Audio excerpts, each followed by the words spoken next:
You accumulated all of your vacation time in hopes of fixing yourself.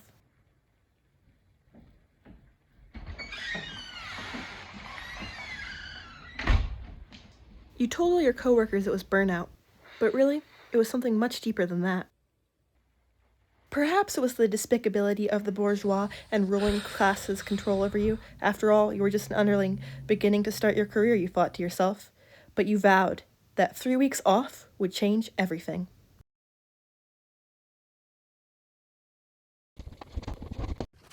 George Carlin said, "It's called the American dream because you have to be asleep to believe it."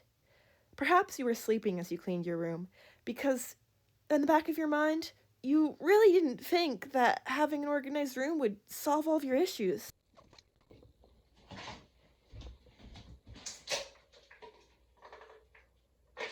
Following the belief that living an upright life would solve all of your internal and external struggles, you dutifully took vitamins and antidepressants to help yourself feel better. But after about a week of doing this, you realized all of your problems weren't solved, and you became discouraged. What's the point of having so much self-discipline anyway? Nevertheless, you continued to follow a strict regime. A body in movement is philosophy, Nellie Maslow opined. So perhaps, to find the meaning of life, all you needed to do was take a walk.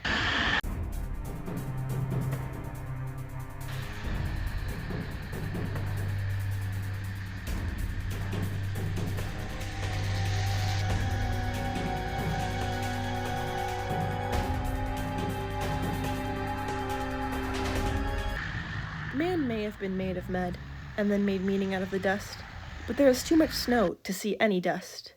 Accordingly, if there's no intrinsic meaning, it was time to pursue pure pleasure. At first, hedonism seemed like the exactly right solution. It felt like a magical game, doing whatever the heck you wanted.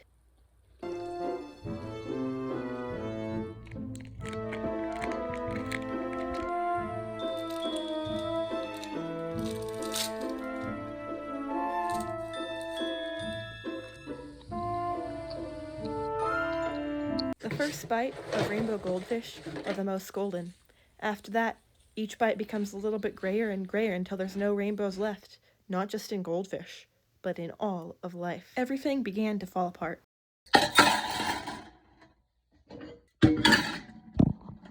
Disgustingly dirty dishes piled up, and the room was full of destruction.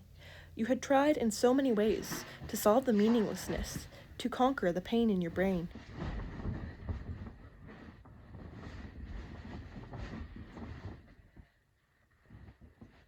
As your 3-week break winded closer to the end, you found yourself spending more and more time in bed.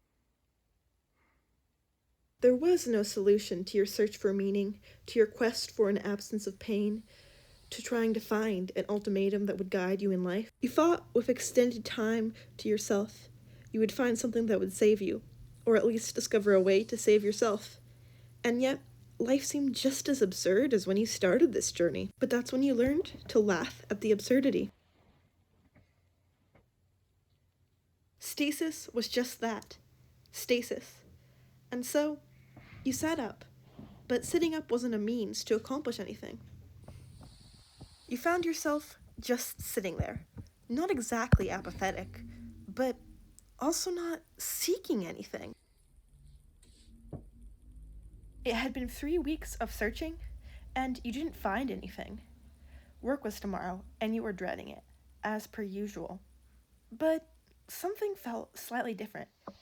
As you stared at the wall, you realized you could just be. The meaninglessness was there, the pain was there, and yet, staring at your unkempt dresser, you were sitting just to sit. You were being. As Maria Rilke would say, live the questions now. Perhaps then, someday far in the future, you will gradually, without even noticing it, live your way into the answer.